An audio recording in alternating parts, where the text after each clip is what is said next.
Mari kita berdoa sekali lagi. Tuhan berkatilah kami dan berkatilah pelayanan dari para tamu kami yang datang dari jauh.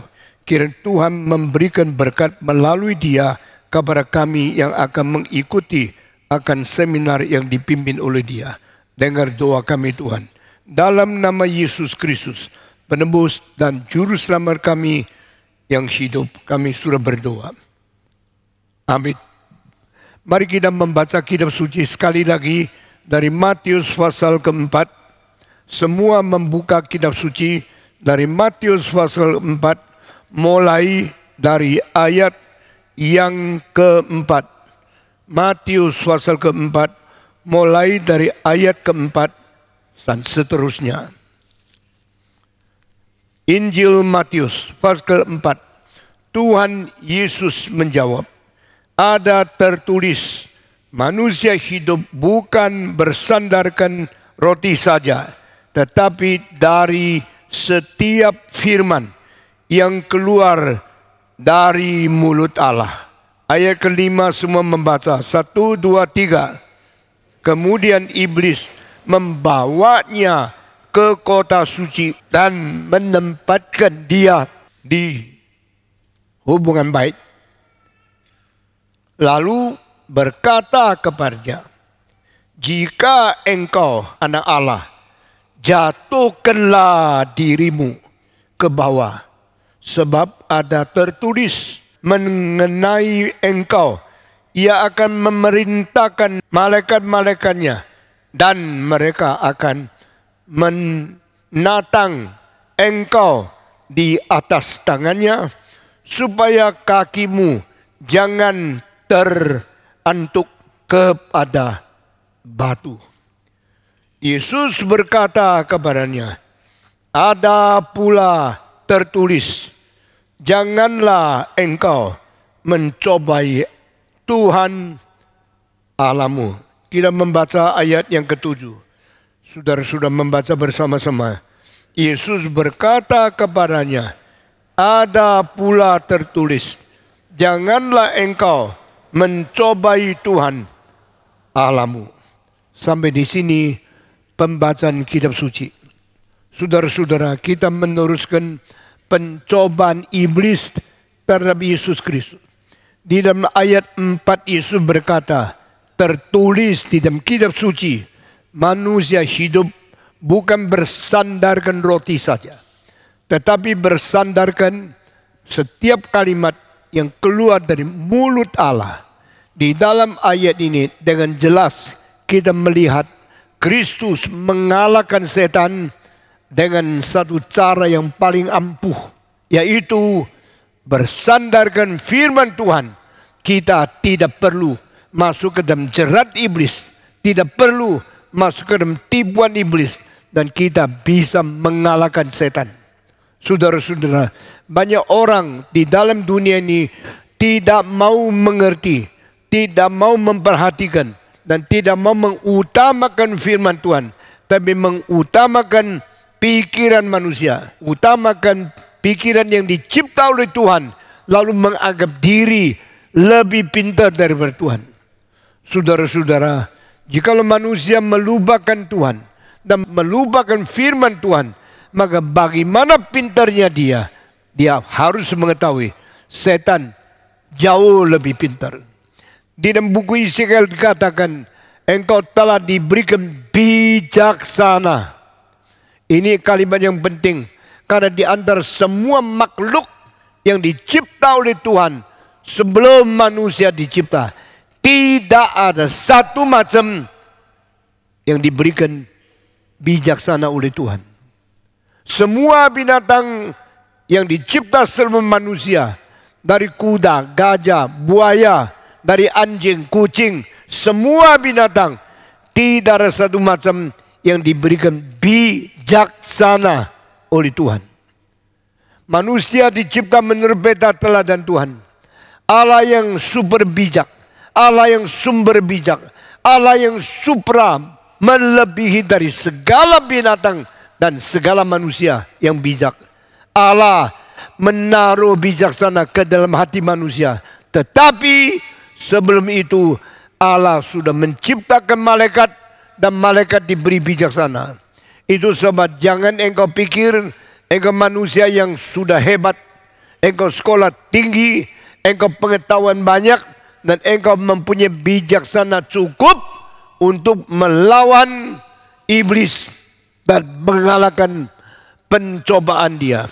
Itu adalah tidak mungkin. Jikalau kita memahami prinsip yang sangat penting ini, maka kita baru mengetahui bagaimana harus menjadi rendah hati, taat kepada Tuhan, dan bersandar kepada firman Tuhan. Yesus berkata manusia hidup bukan bersandar roti saja. Artinya saja berarti roti perlu diperlukan. Kita masih membutuhkan makanan, membutuhkan materi, membutuhkan pengisian akan kebutuhan daripada tubuh jasmani kita. Minggu lalu saya berkata, di dalam tubuh kita, kita membutuhkan dua hal. Pertama, makanan. Kedua, seks. Makanan dan seks menjaga dan memberikan kepada kita konsistensi kita hidup di dalam dunia. Kita perlu makanan, kita perlu seks. Ini hal yang tidak bisa disangkal, tidak bisa ditolak, tidak bisa tidak diakui. Karena Tuhan memang mencipta manusia di dalam kondisi dan di dalam kebutuhan kedua aspek yang besar ini. Kita perlu makan supaya mendapatkan nutrisi, mendapatkan gizi untuk meneruskan kelestarian daripada tubuh kita yang bersifat materi ini. Kita memerlukan seks karena kita mempunyai emosi, kita mempunyai sesuatu nafsu yang diciptakan Tuhan di dalam diri kita untuk memberikan hubungan dengan orang kita cintai dan dengan sesuatu persatuan yang kudus melahirkan anak-anak, meneruskan bangsa manusia di dalam dunia ini. Dan di dalam hal setan mencobai manusia, Alkitab memilih makanan sebagai representatif. Bagaimana kemauan iblis, bagaimana penolakan Yesus, bagaimana kemenangan manusia atas pencobaan dari setan di dalam kebutuhan jasmani ini. Yesus berkata manusia bukan hidup dari roti saja. Sama, manusia juga bukan hidup dari seks saja. Manusia hidup daripada setiap kalimat yang keluar dari firman dari mulut Tuhan sendiri. Barang siapa yang mentiadakan atau menghindarkan atau menghina perkataan yang keluar dari mulut Tuhan, orang semacam ini akan rugi sendiri, akan jatuh di dalam pencobaan iblis yang merusak dan menghancurkan hidup manusia. Yesus telah menjadi teladan, menjadi contoh supaya bagaimana kita bisa menang. Menang atas setan bukan karena manusia pintar. Menang atas pencobaan iblis bukan karena manusia berbijaksana. Karena Tuhan memberikan bijaksana kepada setan sebelum Tuhan mencipta manusia. Dan bijaksana setan sama pengalaman pengetahuan kita kalau dibandingkan kita bagaimana hebat. Hanya bisa mengumpulkan pengetahuan dan bijaksana kira-kira berapa puluh tahun di dunia ini. Kalau engkau umur 100 tahun, engkau mulai berpikir mungkin umur 5, engkau mempunyai pengalaman 95 tahun. Engkau bagaimana hebatnya? Engkau tidak lebih 1 abad pakai pikiranmu. Tapi setan sudah memakai pikiran untuk menipu manusia semenjak zaman Adam sampai sekarang beribu-ribu tahun. Setan tidak pernah menjadi santai. Setan tidak pernah menjadi malas. Setan siang malam dengan segala cara, pikiran, rasio yang dibikin oleh Tuhan mengumpulkan bijaksana duniawi untuk menghancurkan anak-anak Tuhan, merusak orang Kristen dan mencobai manusia.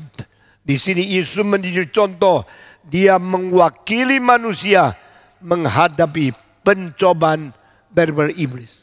Dan iblis berkata, engkau makan dengan kuasamu, perintahkan roti daripada batu ini. Yesus mengatakan, aku adalah manusia. Manusia hidup bukan dari roti saja, tetapi dari setiap kalimat yang keluar daripada mulut Tuhan. Selesailah pencobaan pertama. Yesus tidak kalah. Yesus tidak mengikuti. Dan Yesus tidak dibawa iblis ke dalam pencobaan dan menyerah kepada dia. Saudara-saudara, banyak orang karena makanan berkompromi, karena materi berkompromi, karena keuangan berkompromi, karena mendapat untung lebih banyak berkompromi dengan dosa, karena mereka merasa manusia lebih tidak penting daripada materi. Uang, materi, makanan, nafsu daripada kedagingan lebih penting daripada manusia yang hidup. Yesus menjawab, manusia bukan hidup daripada roti saja, tetapi hidup dari semua kalimat yang keluar dari mulut Tuhan Allah. Dengan demikian setan dikalahkan. Saudara-saudara, jikalau di dalam hati engkau tidak bisa memperbandingkan mana lebih penting, mana lebih tidak penting, engkau akan segera gagal, segera jatuh, dan segera ditelan oleh iblis. Tapi kalau engkau mengetahui which one is first thing first, and others become secondary. Kalau engkau pentingkan yang paling penting, harus diutamakan dulu, engkau akan menjadikan lain secondary, bukan paling penting, dan engkau akan mengalahkan iblis. Banyak orang tidak bisa mengutamakan yang utama, maka mereka menjadikan tidak penting-penting. Engkau terbalik urutan dan akhirnya engkau ditelan habis oleh iblis.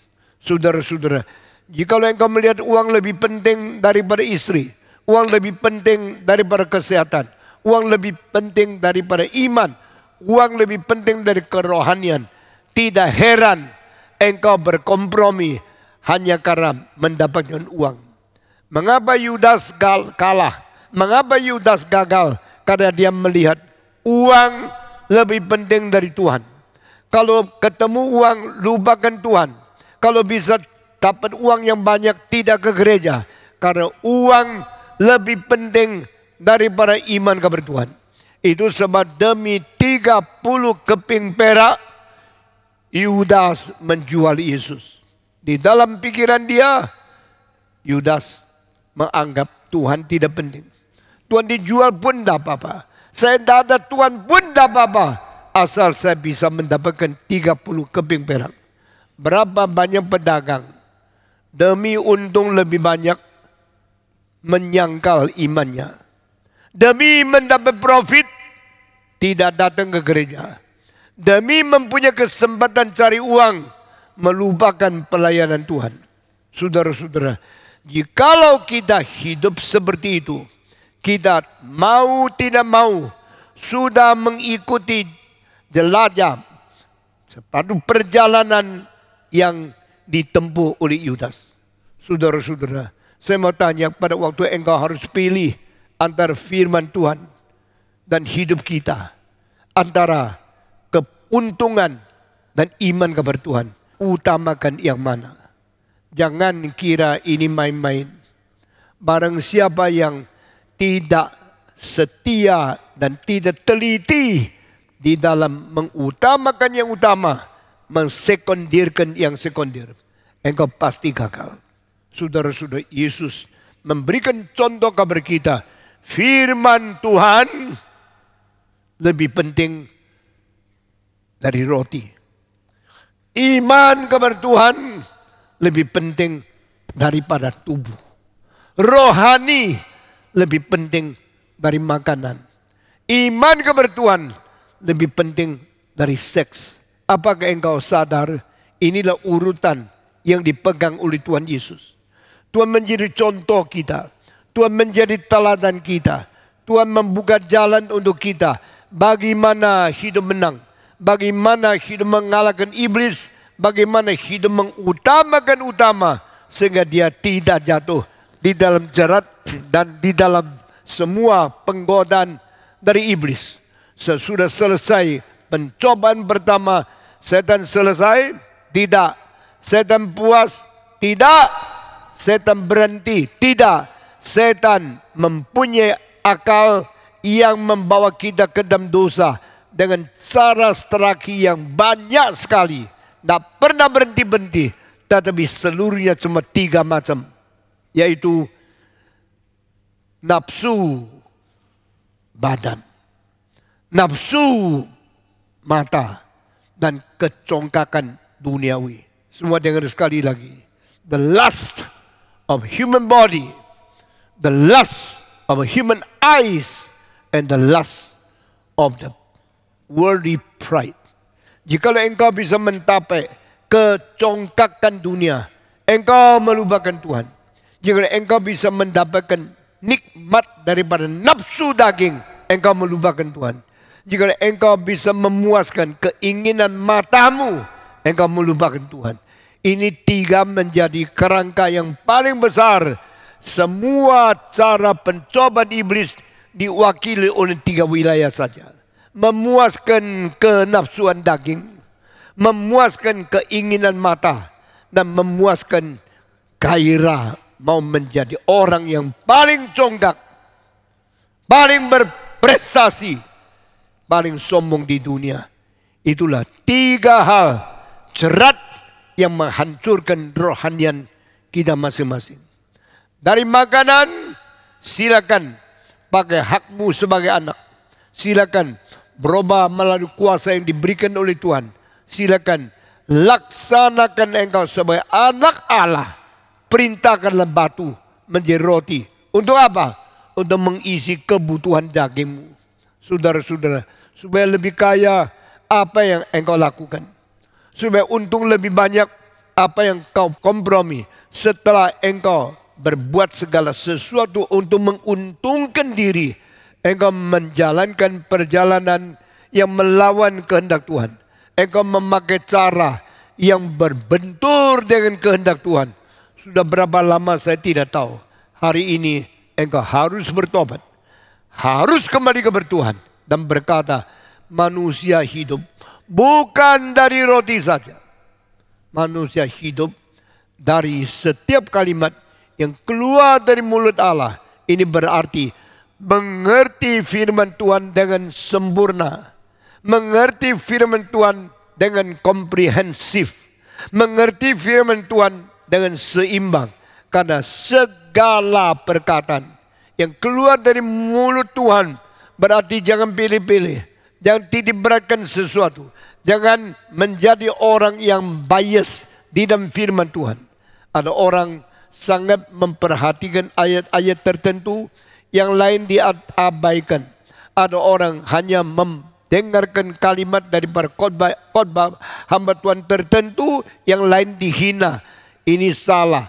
Segala kalimat yang keluar dari firman Tuhan, hanya kalimat ini saja sudah mengandung pengertian yang sangat menyeluruh, mengandung pengertian yang komprehensif, mengandung pengertian firman Tuhan yang secara seimbang, balance. Semua kita perhatikan, semua kita dengar, semua kita taati, baru kita bisa berdiri tegak, baru kita bisa mempunyai pegangan bagaimana mengalahkan pencobaan dari iblis. Karena manusia hidup bukan dari roti saja, tapi dari setiap kalimat yang keluar daripada mulut Tuhan. Sesudah Yesus menjawab ini, setan bilang, kamu kira selesai? Tidak. Berhenti saya mencobai. Tidak mungkin. Saya masih ada cara lain. Lalu kalimat selanjutnya menakutkan. Kenapa? Alkitab mengatakan setan membawa Yesus. Saya mau tanya, Yesus kenapa mau dibawa?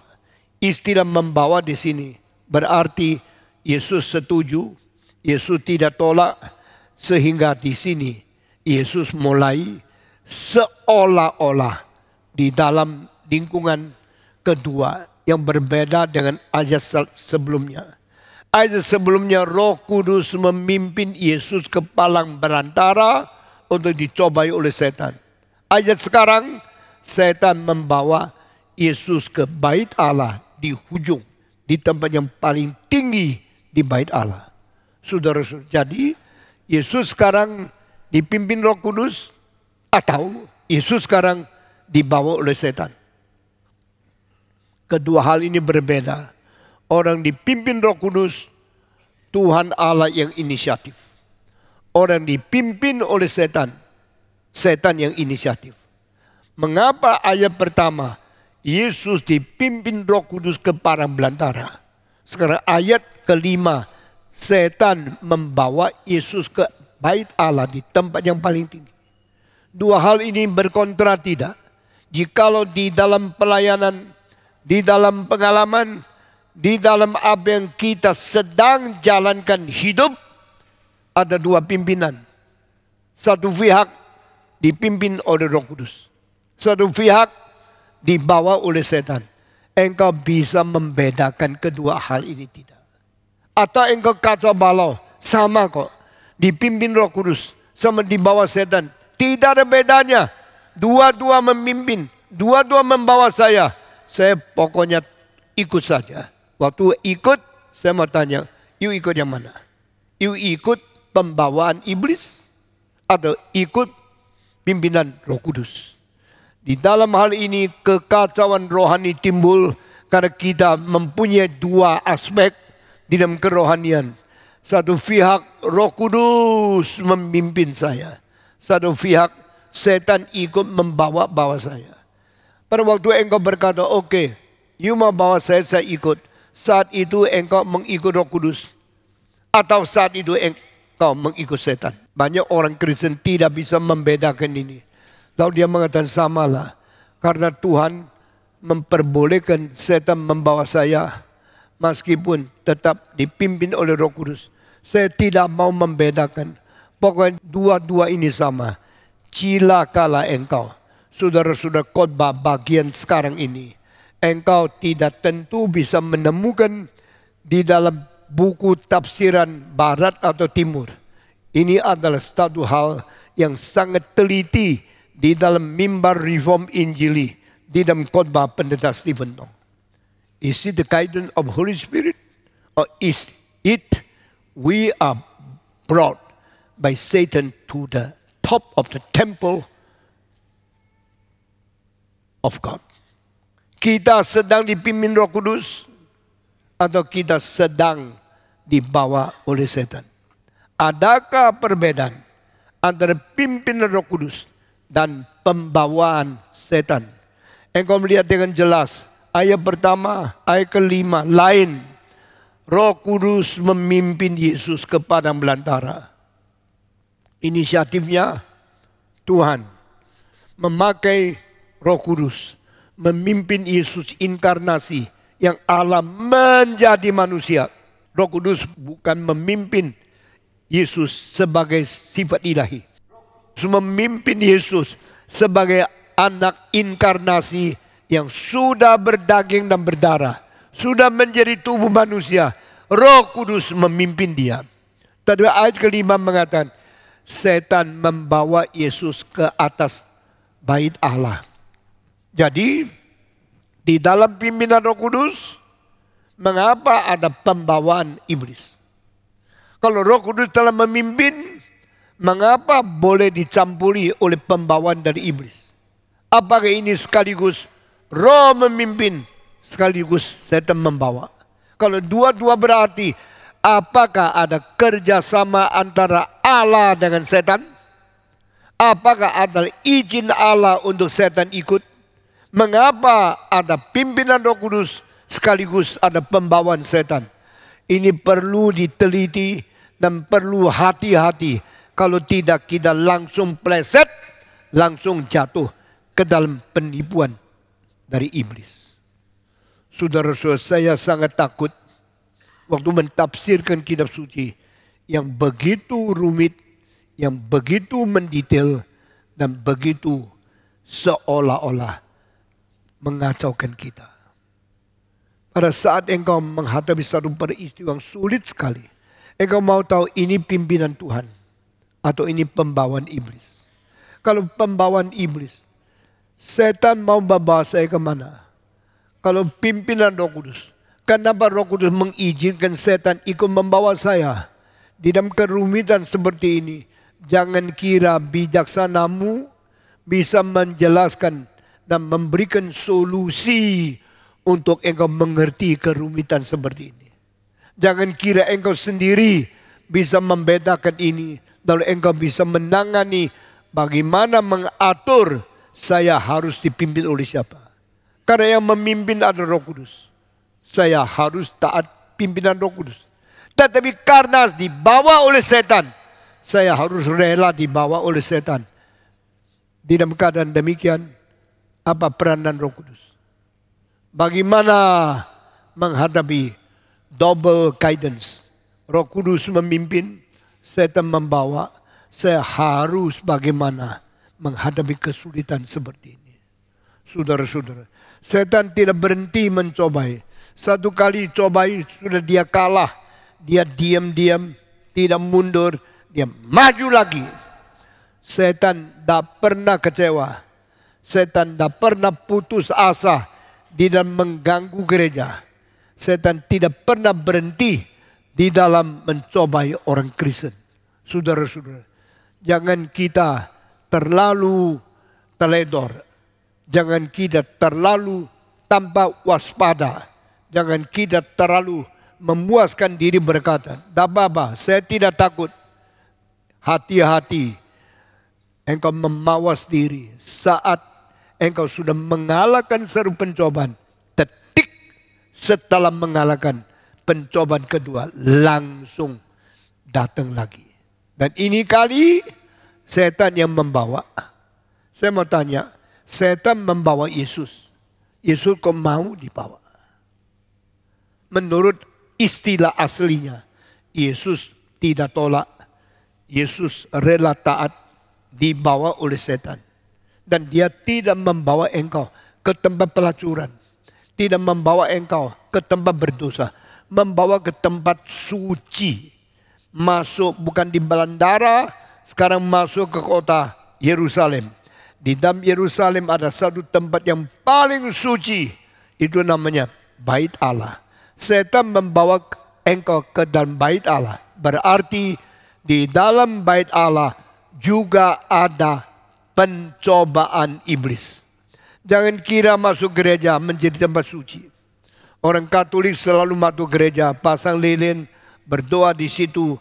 Saya mau tanya, kenapa gereja Katolik saben hari buka pintu? Orang boleh masuk setiap waktu. Kenapa gereja Protestan selalu tutup pintu, hanya buka pada hari Minggu? Siapa yang tahu rahasia ini? Angkat tangan. Tidak ada satu berani jawab. Saudara pernah memperhatikan ke gereja Katolik Senin sampai Minggu saben hari buka pintu. Kalau engkau pergi ke Montreal, pergi ke St. Patrick di Amerika, pergi ke St. Paul di London, pergi ke semua gereja Katolik termasuk Vatikan di Roma, setiap hari engkau boleh masuk. Tetapi engkau ke gereja Protestan yang terbesar dimanapun, hari biasa pasti tutup pintu. Tidak ada yang buka pintu. Hanya buka hari Minggu. Mulai kapan? Siapa tahu kenapa Katolik buka pintu saben hari? Kenapa gereja Protestan tidak buka pintu? Kenapa sebabnya? Mulai kapan keadaan begini? Saya kasih tahu mulai reformasi. Zaman reformasi, Calvin, Luther, semua setuju gereja tidak buka pintu. Dari hari Senin, tutup pintu. Selasa, tutup pintu.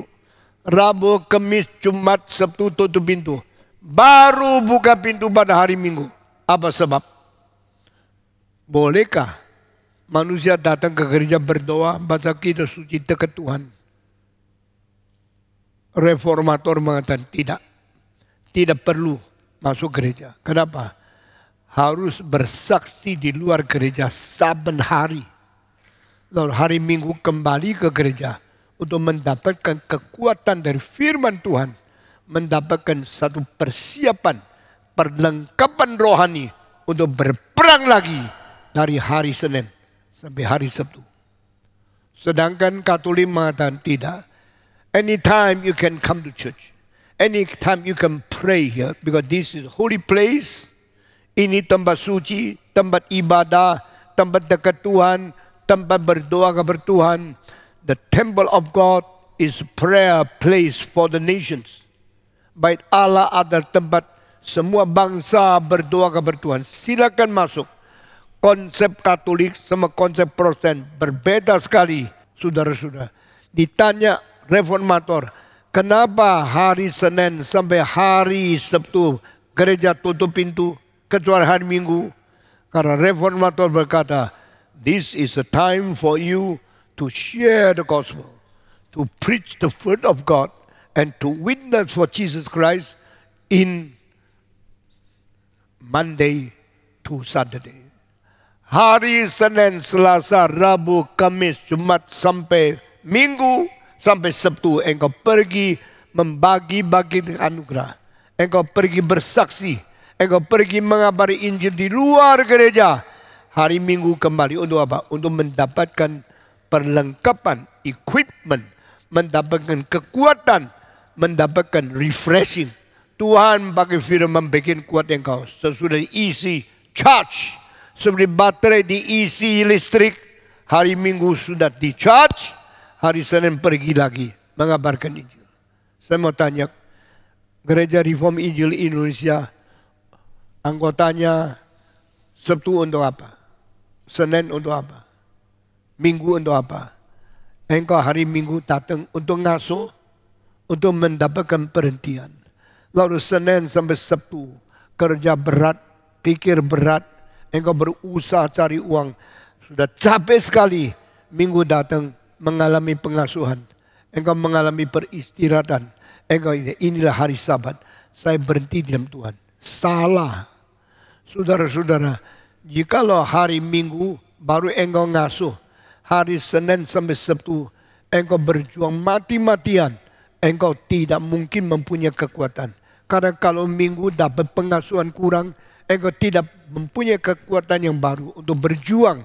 Engkau makin lama makin lesu, makin lama makin tidak kuat, akhirnya kolaps. Saudara-saudara, pengertian orang reformator datang hari Minggu untuk recharge. Sudah recharge, menjadi lebih mengerti, lebih kuat, lebih berkuasa, lebih mempunyai tenaga untuk keluar berjuang bagi Tuhan.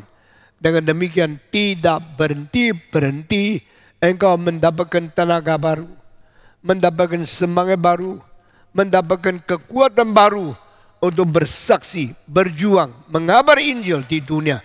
Tak habis-habis seumur hidup. Saudara-saudara, saya mau tanya, kapan hari ngasuh kita? Kita setiap hari mengasuh di dalam Tuhan. Hari Senin hari ngasuh, hari Selasa hari ngasuh. Karena apa? Hatinya tenang terus, hatinya damai terus. Tuhan sudah memberi kekuatan kepada kita hari Minggu. Sesuai hari Minggu mendapatkan kekuatan sepenuhnya dari Tuhan. Senin sampai Sabtu boleh berperang tidak habis-habis.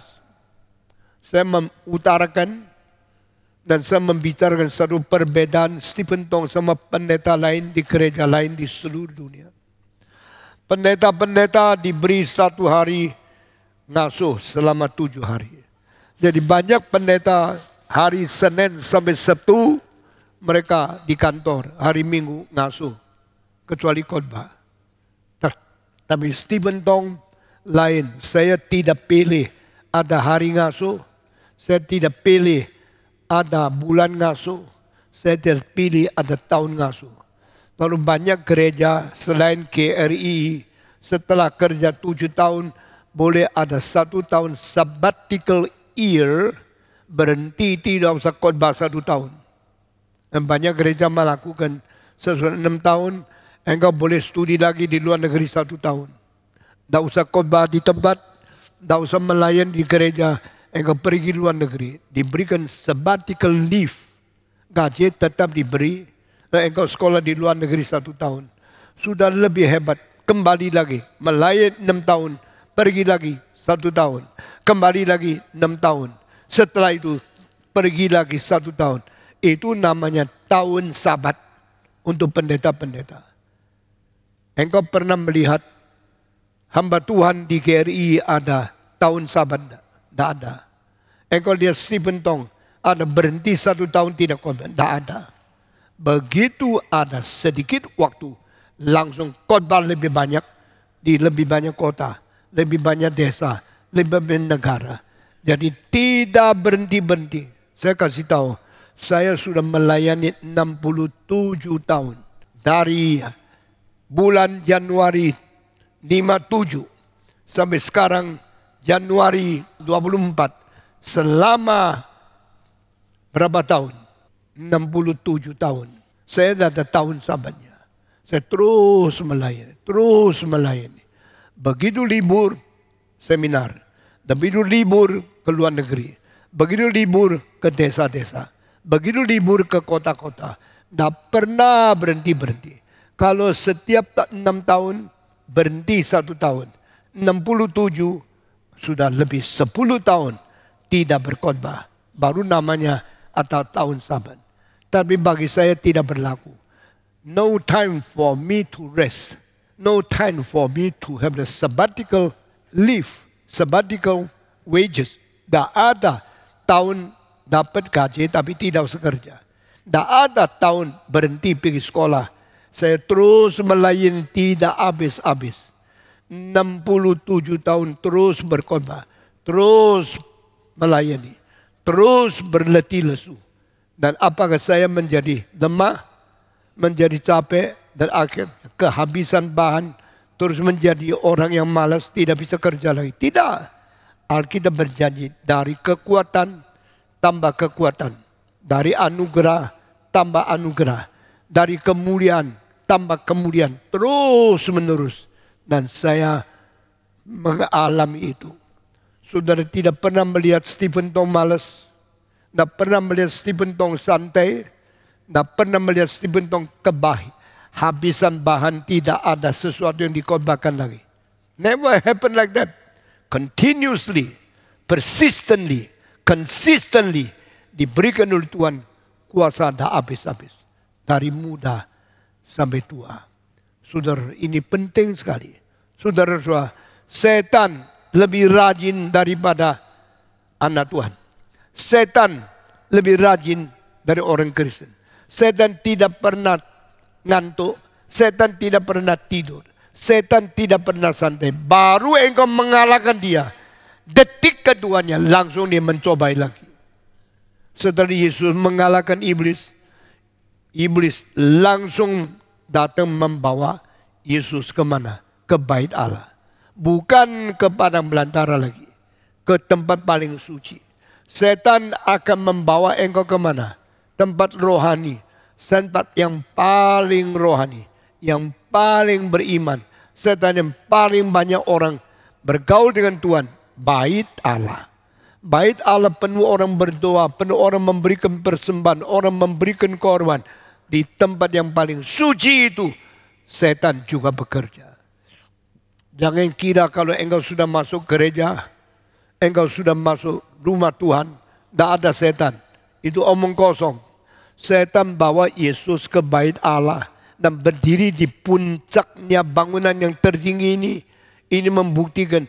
Di dalam wilayah paling suci tetap ada pekerjaan iblis. Jangan kira engkau sudah datang ke gereja. Setan pergi. Dan berani masuk. Setan bukan sedang masuk. Setan membawa engkau. Setan menaruh engkau di tempat paling tinggi, di tempat paling puncak. Di situ dia mencobai engkau lagi.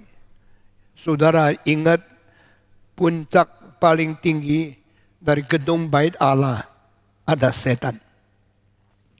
Jangan kira engkau sudah pendeta, engkau sekarang sudah suci. Engkau sudah tidak ada gangguan iblis. Ingat, setan berada di puncak bait Allah. Dan Yesus pun dibawa ke situ. Yesus rela taat. Yesus tidak tolak. Setan memimpin Yesus. Berarti di dalam bait Allah masih ada pimpinan setan untuk orang paling rohani. Sudah jadi tua-tua aman? Tidak. Sudah jadi pendeta aman? Tidak. Sudah menjadi uskup aman? Tidak. Sudah menjadi paus aman? Tidak. Jadi anak Allah pun dicobai di puncak daripada gedung. Gedung Yerusalem adalah bangunan paling tinggi di seluruh kota. Saya tidak tahu kira-kira zaman Yesus Yerusalem kira-kira berapa penduduk. Mungkin 300.000. Mungkin 400.000. Saya tidak tahu karena tidak ada data statistik yang bisa belajari secara tepat. Tapi saya tahu gedung tertinggi di Yerusalem bukan rumah Pilatus. Bukan tempat daripada orang Romawi. Bukan tempat paling tinggi dari bangunan pemerintah. Bangunan tertinggi di Yerusalem adalah bait Allah. Bait Allah saat itu bait ketiga. Bait pertama dibikin oleh Solomon, sudah dirusak oleh Nebukadnezar. Bait kedua, Babel, sudah hancur, diperbarui lagi. Bait ketiga dibikin oleh Herodes yang termewah, terbesar, tertinggi, dengan batu yang setiap batunya lebih dari berbatu yang dibikin di dalam piramida di dalam Mesir. Piramida di Mesir yang pakai batu, setiap batu 2000 kilo.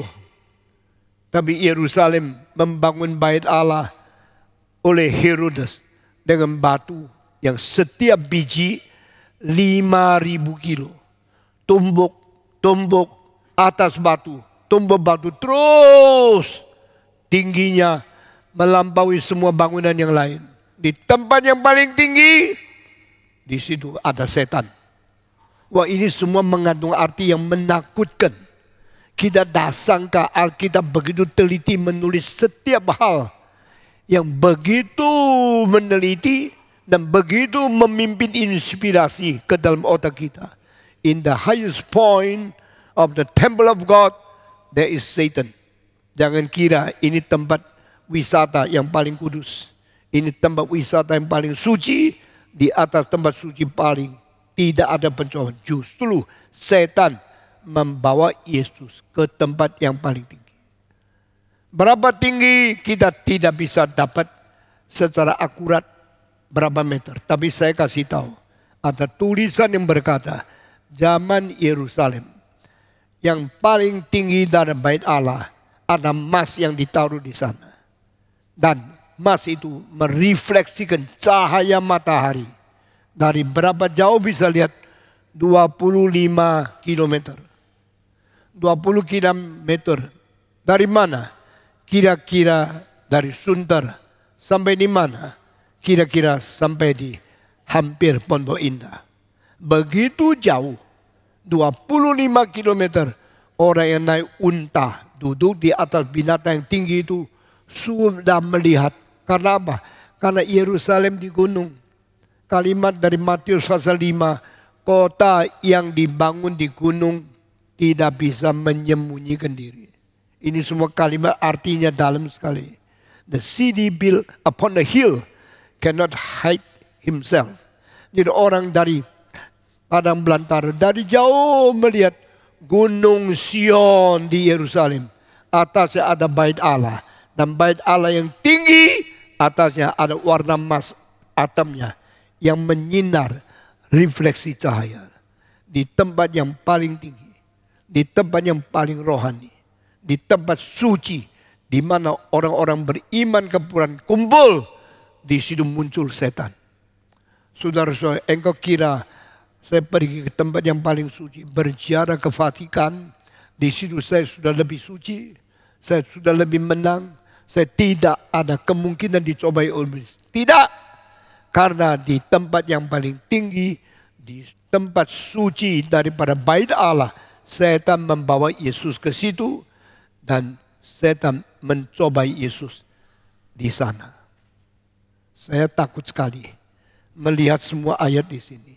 Dan setan berkata, lihatlah ke bawah. Yesus di tempat yang tinggi dengan jelas seluruh kota di bawah dia. Engkau pernah ke tempat yang paling tinggi? Kalau ada waktu, tolong pergi ke lantai 25 di menara RMCI. Di situ lihat separuh Jakarta.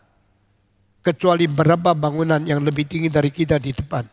Seluruh Jakarta kita boleh melihat dengan jelas sekali. Banyak orang malam hari tahun baru naik ke atas.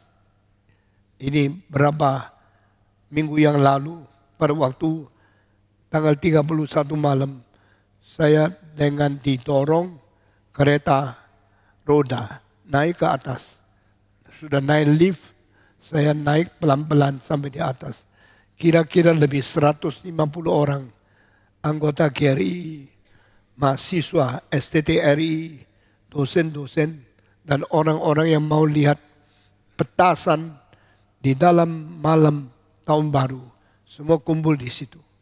Kita foto-foto di situ. Dari situ melihat. Waktu engkau dari atas melihat, baru tahu kota kayak begini. Kalau di bawah cuma lihat mobil lalu lintas, lewat sini, lewat sana. Tapi di atas engkau lihat jalan ini menuju terus. Akhirnya belok ke kanan, pergi ke daerah itu. Ini Tanah Abang, itu Monas. Engkau lihat jelas di atas. Pada waktu Yesus berada di atas itu, semua jelas dilihat. Baru tahu manusia kecilnya seperti semut. Di tempat yang tinggi melihat ke bawah.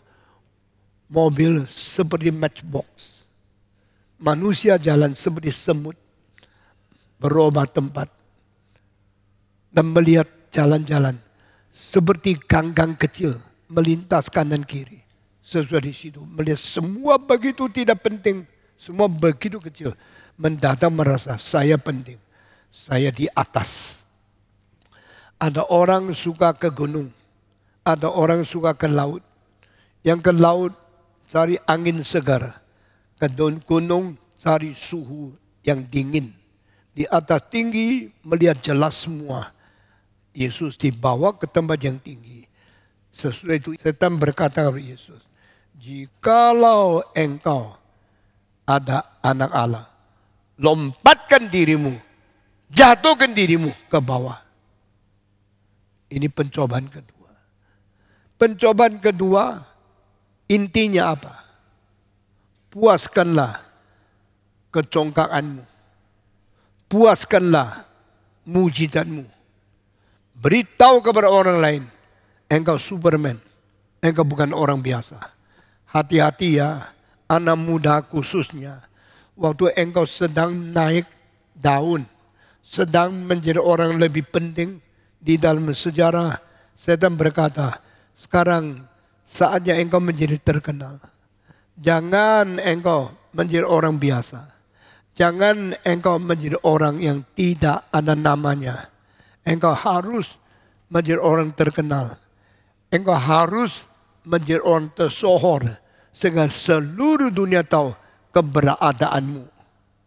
Anak muda tertarik dan digoda oleh menjadi terkenal.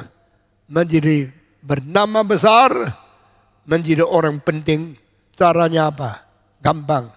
Cuma satu tindakan. Loncat. Dari bawah mau loncat ke atas setengah mati. Berangkang naik tangga pelan-pelan. Baru naik ke tempat yang tinggi. Berapa banyak tenaga yang dibuang. Berapa banyak kekuatan yang dipakai. Baru bisa sampai tinggi. Itu membuat engkau mengos-ngos. Engkau capek. Engkau sulit. Engkau tarik urat pelan-pelan naik. Tapi dari atas loncat ke bawah paling gampang, asal terjun langsung jatuh. Tidak usah capek. Setan tidak pernah menggoda engkau dengan membuat engkau capek. Setan selalu mencoba engkau dengan engkau loncat dengan cepat. If you jump yourself, jump down, not jump up. It is easy for you. Hanya loncat saja. Hanya loncat, tidak usah tenaga, tidak usah mati-matian, tidak usah dengan tenaga yang susah naik ke atas. Loncat paling gampang. Lepas kaki, keluar dari tempat pijakan. Engkau langsung turun. Turun terus. Engkau sampai di bawah. Lalu kalau engkau tidak mati, kalau engkau sudah loncat, sudah semua tepuk tangan. Hebat! Engkau Superman. Engkau orang luar biasa. Engkau terkenal seluruh kota. Engkau loncat sukses. Engkau terkenal. Engkau ternama. Semua datang mengatakan, syukur ya, engkau sudah menang. Engkau sudah loncat. Dan itulah menjadi penghiburan. I am now famous. I am now so famous. Welcome by people. Everybody give big hands to me. Because I successfully jump down. Saudara-saudara, saat Yesus mendapatkan pencobaan ini pencobaan yang gampang. Pencobaan yang tidak berusaha. Pencobaan yang tidak usah capek-capek. Tidak usah pelan-pelan naik. Karena satu kali loncat sudah cukup. Kalau sudah sukses langsung terkenal. Begitu banyak anak muda, begitu banyak orang Kristen biasa ingin dicobai setan seperti ini. Begitu banyak orang setelah ingin menjadi kaya, menjadi terkenal, menjadi orang tersohor, mereka tidak pilih, tidak pikir, tidak khawatir dan tidak mengambil keputusan lama, langsung mentaati setan, langsung loncat. Loncat gampang tidak? Loncat gampang, asal loncatnya turun. Turunkan dirimu dari tempat ini. Loncatkan dirimu ke bawah. Kalau engkau anak Allah. Ingat ya, Tuhan Allah itu Bapamu. Tuhan menjadikan engkau anaknya. Anak dijaga oleh anak. Karena Bapa sangat sayang anak. This is my beloved son. Listen to him. Inilah anakku yang kucintai. Dengarlah oleh dia kepada dia. Kalau Tuhan begitu mencintai engkau, masakan dia biarkan engkau jatuh tersentuh dengan batu. Maka dia biarkan engkau jatuh patah kaki. Jikalau engkau anak Allah, ingat Allah Bapamu. Allah menyayangi kamu. Allah sangat mencintai kamu. Dia pasti tidak membiarkan engkau jatuh. Engkau luka, engkau patah kaki, engkau mati. Tuhan pasti menjaga. Jikalau engkau anak Allah. Di dalam istilah jikalau ini membuat kita seperti melayang-layang. Membuat kita mulai merasakan berapa penting adanya saya. Orang Kristen ingat kalau kalimat dari setan berkata, jikalau engkau anak Allah, berani sedikit loncat, berani sedikit melanggar. Jikalau engkau anak Allah, berani tidur sama pacarmu sebelum nikah. Coba, itu enak kok. Itu tidak salah kan? Engkau sudah mencintai dia, dia pacarmu, tidur cuma begitu 1 jam saja. Engkau sudah menikmati perempuan. Kenapa engkau tidak berani? Kalau engkau anak Allah, masa Allah tidak mengizinkan? Kalau engkau mau tidur sama pacarmu, kenapa itu salah? Itu punyamu. Dia sudah janji nikah sama kamu. Dia bukan orang lain punya. Dia orangmu. Coba cemarkan dia. Coba tidurkan dia. Coba loncat 1 kali saja. Engkau langsung menikmati cinta kasihnya. Saudara-saudara, ada seorang perempuan digoda oleh pacar laki-lakinya. Mari kita tidur. Tidak apa-apa, saya pasti nikah sama kamu. Tidak tahu setelah dia tidur, berapa hari lagi yang laki itu mati. Sesudah laki itu mati, Dia periksa dokter baru tahu dia hamil. Dia menjadi perempuan yang ada hamilnya, tidak suaminya. Dia mau cari orang lain karena pacarnya sudah mati. Sudah tidak bisa. Karena mempunyai hamil di dalam rahimnya. Tidak orang mau nikah sama dia. Dia mulai tersentuh dengan segala sesuatu kesulitan. Dia mulai mengalami kesulitan hari depan. Tidak tahu bagaimana. Karena apa? Karena saat dia dirayu itu, dia loncat. Loncat gampang sekali. Sudah loncat, akibatnya bagaimana? Tidak tahu. Saya tanya, kalau Yesus saat itu merasa dia anak Allah, dia merasa Tuhan menjaga dia dengar nasihat setan, loncat. Akibatnya apa? Akibatnya cuma dua. Pertama, begitu loncat, dia mati. Kedua, dia begitu loncat, tidak jadi mati. Kalau dia mati, kehendak Allah hancur. Hari depan hilang. Dan dia tidak menjalankan kehendak Allah. Lelucon ini bikin dia tidak bisa menggenapkan rencana keselamatan. Dan dia tidak bisa dipaku di atas kayu salib. Lalu semua yang dikehendaki oleh Allah bubar. Itulah yang dimaui oleh iblis. Kedua, kemungkinan Yesus kalau loncat tidak mati, tetapi hidup.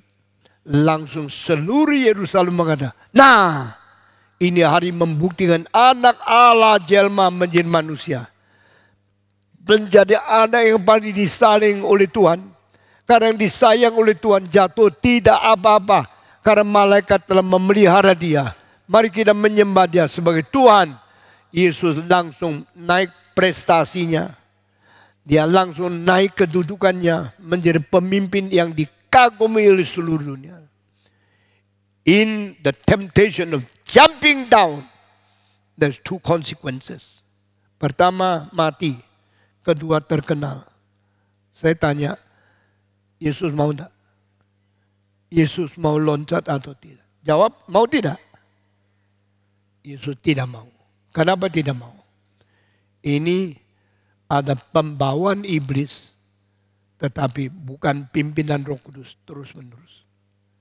Kenapa kita mengetahui Roh Kudus tidak pimpin dia, ikut membawa dia ke naik ke atapnya tertinggi daripada bait Allah.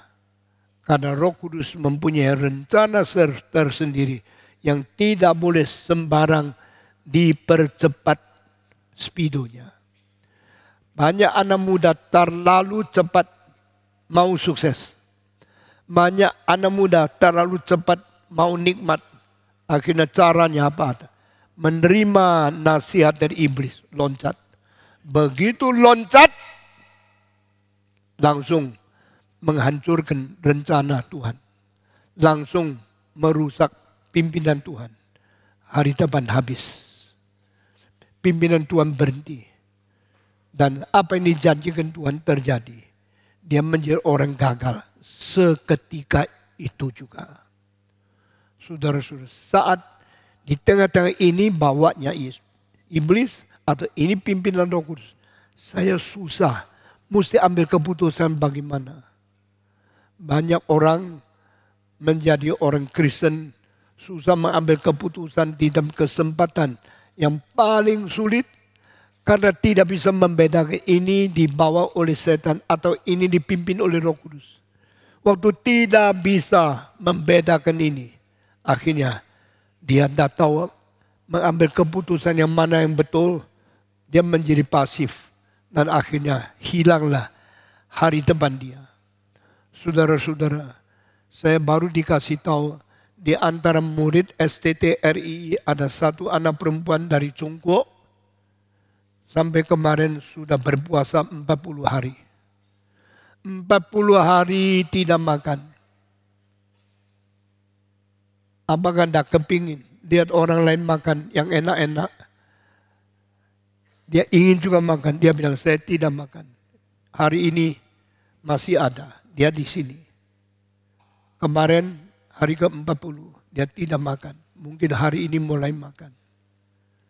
Ditanya kenapa engkau tidak makan.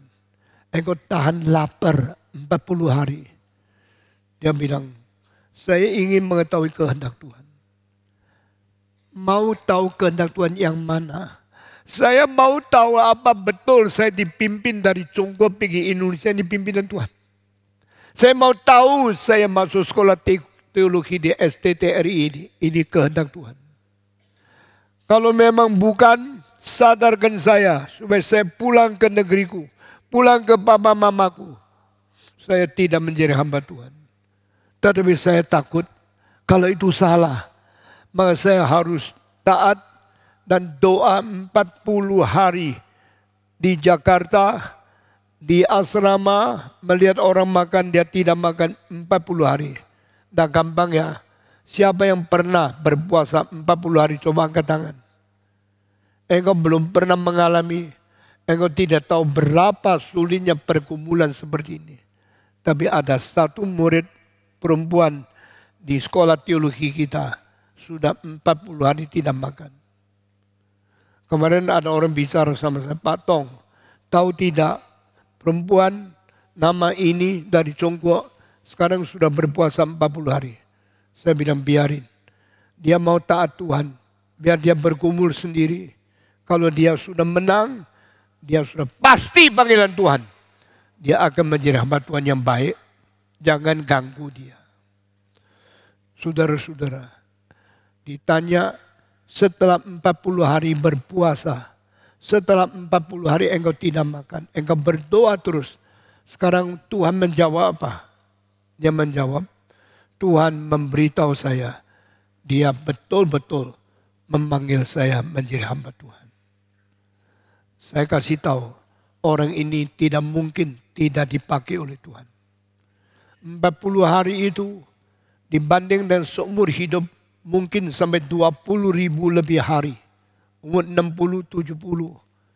40 hari itu terlalu pendek. Tapi pernah 40 hari tidak makan. Tahan nafsu. Berpuasa di hadapan Tuhan berdoa. Tak mungkin Tuhan tidak menjawab dia. Beberapa orang 40 hari tidak makan di dalam Alkitab. Dari Musa sampai Yesus. Semua berpuasa 40 hari. Sekarang murid kita ada satu yang juga berpuasa 40 hari.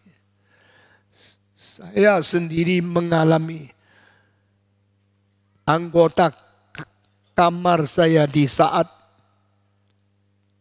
satu kamar sama saya. 40 hari tidak makan. Saya mengetahui apa pengalaman saudara itu. Dan pada 40 hari kemudian saya tanya, what do you feel? What do you understand? Are you holding the principle and understand the will of God on your life? Dia mengatakan, now I confirm the calling of God. Sesudah itu dia lulus, dia dikirim menjadi pendeta. Dan sesudah tidak lama kemudian pindah ke Jakarta. Menjadi pendeta di Gereja Baptis Wei Tao Tang. Di Jalan Krekot. Dan di situ dia mengalami pelayanan lebih 30 tahun. Ini seorang yang saya sendiri kenal, sekamar dengan saya di saat, dan dia menjadi pendeta yang baik. Dia tidak pernah meragukan lagi panggilan Tuhan atau tidak. Saat itu dia dicoba iblis, tapi dia menang. Demikian Yesus Kristus. Waktu dicoba kedua kalinya, sama caranya. If you are the Son of God, jump down. Yesus langsung peka. Yesus langsung sadar. Ini dibawa setan ke sini. Tapi bukan pimpinan Tuhan untuk saya taat kepada dia. Pimpinan Roh Kudus datang di dalam hidup saya supaya saya menolak dia. Pertanyaan pertama, kenapa engkau tidak menjadikan batu roti? Engkau makan sudah 40 hari, engkau lapar sekali. Yesus menjawab, manusia hidup bukan dari roti saja, tapi dari setiap kalimat keluar dari mulut Allah. Sekarang disuruh loncat. Yesus menjawab, ada kata dari kitab suci. Sekali lagi, jangan mencobai Allah Tuhanmu. You never tempt your God, your Lord. Jangan mencobai Allah. Jangan mencobai Tuhanmu. Dengan demikian dia tutup mulut setan. Dia kedua kali mengalahkan pencobaan. Saudara-saudara, pada waktu Tuhan membiarkan setan membawa engkau ke tempat puncak rohani, menjadi tua-tua, menjadi pendeta, menjadi anggota STTRI, menjadi orang hamba Tuhan. Jangan lupa, setan sementara membawa engkau, tapi Tuhan pakai Roh Kudus memimpin engkau. Tuhan memimpin engkau untuk mengalahkan iblis. Bukan memimpin engkau untuk taat kepada setan. Bukan memimpin engkau untuk takluk, berkompromi dan loncat. Yesus mengatakan dengan cara yang sama, mengalahkan setan, alatnya, senjatanya apa? Firman Tuhan. Firman Tuhan berkata, manusia hidup bukan dari roti saja, tapi dari setiap kalimat yang keluar dari mulut Tuhan.